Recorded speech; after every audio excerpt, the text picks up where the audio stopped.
Barakatah Yahweh Hashem Yahweh Shai. Barakatah Yahweh Hashem Yahweh Shai. Barakatah Yahweh Hashem Yahweh Shai. The water Yahweh Hashem Yahweh Shai. Bahashem Rakah Kodash. This is Apostle Rakah back again. Look at that. And the time exactly here in Texas is 4:14. Barakatah Yahweh Hashem Yahweh Shai. I'm looking at the time on my phone. 4:14. 1:44 exactly right now in Texas time. Wow, that's the spirit. Right as I started the video, it was 1:44, 4:14. Right as I started the video. See, so that's spiritual, man. This is gonna be a quick video, man. It's a little quick one, and the title of this video is "Hold Tight, Bros." It's on. Okay, and I'm just going to read one, this is going to be a quick one, like I said, because Apostle Tahar did a video a couple of days ago, dealing with, he said, for all you niggas that fell out the truth, yeah, I'm trying to help you, man. Just leave America, because if you stay here, you ain't going to make it. You ain't getting beamed up in those ships. I don't care if you was in the truth for 20 years, but then you fell out. Yahweh Shai ain't going to look at. The scriptures tell you about that. If the righteous leave off from doing righteousness, all his righteousness shall be forgotten. So we had guys, some of these guys were our elders, men that were our elders, men who were in the top seats back in One West, certain men, right, that we admired, that we looked up to, man, that we venerated, man, right? And they was in the truth by the time we came in, or by the time, I'll speak for myself, by the time myself, or I'll say even Apostle Gabar came in, Apostle Ron came in, Apostle Tahar himself, by the time when Apostle Tahar came in the truth, right, and Apostle Tahar came in the truth, I know it was in the mid-'80s, somewhere around there, mid to late 80s, I say mid-'80s, I believe. These men had already probably been in the truth 15 years by the time Apostle Tahar came along. These guys, some of these men had been in the truth since the 70s, the early 70s, when I was born, maybe before I was born, late 60s, early 70s, right? So by the 80s, these men have probably been around 15, maybe some of them 20 years, right? And you have some of these guys that were in there 2 decades already by the time my ass came along. But they fell off. They stopped doing the work. One guy said, look, man, I'm just chilling. I'm just laying low. I ain't doing that no more. And this is one of the top high priests that I looked up to, man. Right? So you see what I'm saying? And not just them, certain other guys, other top men that were top officers back, like I said, when I first came in. These guys were already top officers and generals and top men. They already had their own camps and blase, whoop-de-whoop, right? And all this other type of stuff. But guess they fell off. Some of them, they fell off back then, some of them. Back in the 90s, they fell off. When the year 2000 came, that was the big exodus out the truth. Guys just left. Because Ariad told us the year 2000, so that means he's a false prophet. That means this ain't the truth. When the Bible tells you, right, well, I'm going to read one scripture, man. One little quick precept, and then I'm going to shut the video down. See, but the scriptures told you, right? There shall come a time when they shall desire to see the day of the Lord, and they shall not. So it was all in the prophecies. If you were spiritual, you would have got it. Yeah, man, it was upsetting. Hey, brother, it was upsetting for us. Because that's what High Priest Ariad told. We learned that, and we really believed. We had faith. And in the Bible, the scriptures also said, hasten into the day. So there was nothing wrong with it. Look, man, around 2000, it got to be that time. So that was all fulfilling prophecy, man. It was all about fulfilling the prophecies. We wanted to see the day come, but it didn't come. But we had to move on. Look at all the fruit that came after 2000. So if the Lord had came back then, a lot of you brothers that came in after 2000, where would y'all be, right? Y'all would have been destroyed or whatever. So the Lord knew what he was doing. See? The scriptures tell you that. The Lord said, my thoughts are not your thoughts, and my ways are higher than your ways. Thus saith the Lord, Yahweh Hashem Yahweh Shai. So the Lord do things on this earth for certain reasons, man. See what I mean? So a lot of guys fell off in the year 2000. A lot of the old One West crew, not all of them, but a lot of them guys, the old One West crew fell off, went back in the world. Certain guys hung around and still doing videos. Some of the brothers are still around. Hey, like I said, I'm cool with them brothers. Like I told you, brothers, the one camp that I'll speak for myself, but I'm pretty sure Apostle Tahar, the Bob, concur. HODC, House of David brothers, the Elder Barak, Elder Benjamin, the Elder Ash. Hey man, we kind of had words with them brothers back in the days, but hey man, I forgot all about that. I forgive them brothers. If I said anything wrong, if they said anything about me, I forgive them. If I said any harsh words against them, then I pray they forgive me. I still look at them brothers as brothers, because last year I ran into the Elder Ash on the Amtrak. We rode the Amtrak together from New York to Chicago. And according to what we see, those brothers are pretty much teaching the doctrine the right way. The House of David brothers, HODC, right? That's one camp that I could say that, hey, I'm cool with. I pray for them brothers. I pray that they men of the Lord and that they make it, man. As long as they continue to teach the right doctrine, But anyways, them brothers, they go back to One West. Like I said, in particular, those particular brothers, the HODC, Elder Barak, Elder Benjamin, Elder Ash, I came up on, when I first came in the truth, I was in their camp. They were known as the Brooklyn camp back in the days, which later became known as the Sons of Thunder camp, which you got these guys walking around talking about Sons of Thunder, dudes that wasn't even born, that wasn't even on the earth around that time. The little new young dudes, they took that name and picked it up and ran with it, Sons of Thunder. I don't know none of them guys. Those are all young kids. Me and the Elder Big Gad that's in GMS, tall, Elder Gadite brother, Elder Big Gad, y'all know him.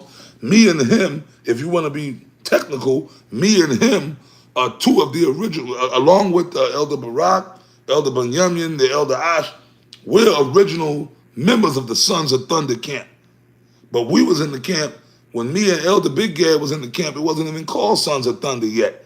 It was still Brooklyn camp. We used to speak right on Fulton and Hoyt, on the corner of Fulton and Hoyt in Brooklyn, New York, downtown Brooklyn.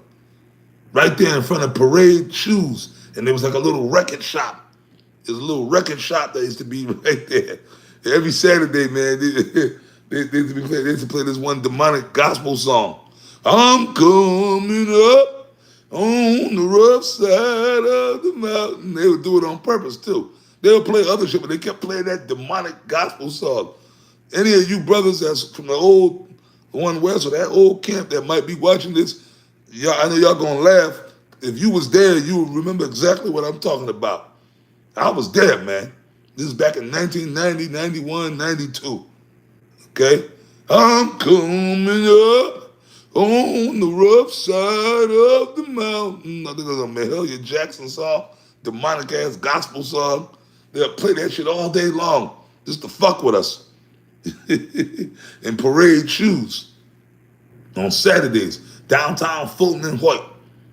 The train station, Hoyt Street, the subway stayed right around the corner. We spoke in front of Parade Shoes in a little record store, and then right there you could see the train leading down Hoyt Street. Come on, man. Then across the other side of the street was Conway's. That was like a department store, Come on, man. I was there, bro. All right? Can't tell me I wasn't there. I was there. That was 1990 when I first came in. I joined the camp in 1990, November of 1990, 91, 92, All right? And then eventually, Yashawan, he was one of the top leaders of the camp, this guy named Yashawan. He kind of put me out the camp. Because at that time I was young. I was in the camp for almost 3 years at that point. But I was young. I started bullshitting a little bit. So Yashawan put me out the camp. He told me to report back to the school. And I reported back to the school. And then, but it was there's a whole nother long story. I went back to the school with me and this other brother named Ezekiel. And then we both was in the camp. He had got put out the camp too. And then we was just going to the school. And then we would go to the Sabbath service, and then there were certain guys in that camp that we wasn't getting along with. So we both came to a decision. Well, look, brother, we ain't going back to the Brooklyn camp. We're gonna join Tahar's camp. We're gonna join the General Tahar's camp. And then I kind of was following him. Spirit used him to lead me to Apostle Tahar's camp. And Apostle Tahar let us join his, and that was the main camp of Israel, because that camp was the camp that all the top elders came to. And Apostle Tahar led us in the camp. But I see, looking back, the Spirit used him to link me up with Apostle Tahar. But it was also, it's just a little history, man. Little history. Sometimes, man, we go into a little history of the past. This is One West days, man. Back up there in New York City. But anyways, a lot of them guys, speaking of the old One West, fell off. Certain brothers, like ourselves, like I said, the brothers from HODC, they from One West, they still around. And I must say, General Yohana and Nate, they still kind of around for whatever reason. The Lord got them doing what they doing, right? We all of us, look, General Yohana, Bishop Nathaniel, HODC, GMS, the heads of GMS, Apostle Tahar, Gabal, myself, we're all One Westers. We all come from the old One West system, okay? But we still around. The Spirit still got us around. Some for righteousness, some for wickedness. But here's a scripture. All them guys that fell off, and even the guys, even afterwards, you guys that came into the GMS and fell off, all you old One West guys that fell off, and I'll even say the other camp, the guys that joined IUIC or whatever, ISU, but they fell off from Israel and just totally went back out in the world, right? The Lord ain't dealing with you at all. Because we do believe, even guys that might have joined Sakari but fell off, because we believe in all those other camps, there are some men of the Lord in those camps that the Lord gonna salvage, man, right? Habakkuk. We're in the book of Habakkuk 2, and I'm going to start at 2. Okay? Habakkuk 2 and 2. Yeah, Habakkuk 2 and 2. And the Lord Yahweh answered me and said, write the vision and make it plain upon tables, that he may run that readeth it. That's right. The prophecies, the scrolls, the tables represent the scrolls. The ancient prophets, the Lord gave them the prophets, and the scribes wrote it down. The vision is the prophecy from the Lord. They saw visions. And the prophets spoke, and the prophets all had scribes, men that were with them, which they were prophets too, that wrote down what the prophet was saying out of his mouth from the vision that the Lord gave him, and make it plain upon tables. The Bible, that's the scriptures, this Bible. It was the words of the Lord were written down here, and it's plain black and white ink, so we could read it and have it for today. That he may run that's right, run. What are you doing? You running, you in a race, you running, you trying to win the race. So we're supposed to be running with this thing, man. Hey, we got it from our elders. Some of them passed away and went back to the spirit world, but we took it and ran with it. We running, we still teaching what King Mashah, High Priest Ariah, and Yaquab told us, okay? So he's supposed to be diligent. He's supposed to be running with this thing. I'm going to read on the 3rd verse. For the vision is yet for an appointed time, but at the end it shall speak and not lie. Though it tarry, wait for it, because it will surely come. It will not tarry. You see that? Tarry. So when the year 2000 came and the destruction, the judgment day didn't come, dudes faulted and left, right? Dudes fell off. But the scriptures, if they had read that scripture, which they did read, it will not tarry, right? So it seemed to tarry, but it's really not tarrying. It's coming right in the time that Yahweh Ba'ashem Yahweh Shai wanted to come, man. You see what I'm saying?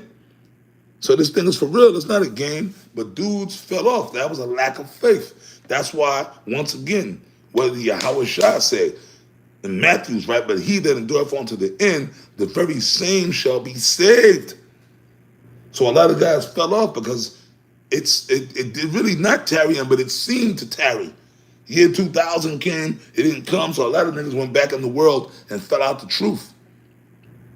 So that's why we're saying for you, and that goes from the One West crew all the way up until over the years, even before GMS got started. We were still teaching on 34th. We had a few guys that came amongst us up in the Connecticut school that was there, and then they fell off and went back in the world. And then later on in the early 2000s, the GMS thing started up. We had all kind of guys that came into GMS in the beginning. A lot of them fell off, you see, went back in the world for whatever reason, right? See what I'm saying? So it seemed to tarry, but that's a lack of faith. But it will not tarry. It will surely come. And you see, that's why now a lot of guys that fell off and went back in the world, they kind of popping back up on the comment boards, or they popping up on the internet talking shit, because now they're getting nervous because they're seeing those prophecies happening. So now they kind of want to be relevant again. They want to, but you've been dormant for 5 years, man, since you left or whatever. See, you ain't been doing the work, but they getting nervous now. But that's the way of a nigga, man. So if you sincere brothers, hold on, man. It's on. Look at the news every day. I told you, I be at my woman's house. The news come on every morning. We have the news playing, right? Them prophecies are happening, man. So certain niggas are getting nervous. But you know what? A lot of you guys, you already put the Lord to an open shame. The spirit ain't with you. But for you brothers that are still in this thing, you better pray to the Lord. Pray to the Lord, man. All right? To increase your faith. But with that, I'm going to wrap this up, man. And I say shalom to you brothers of the hopeful elect.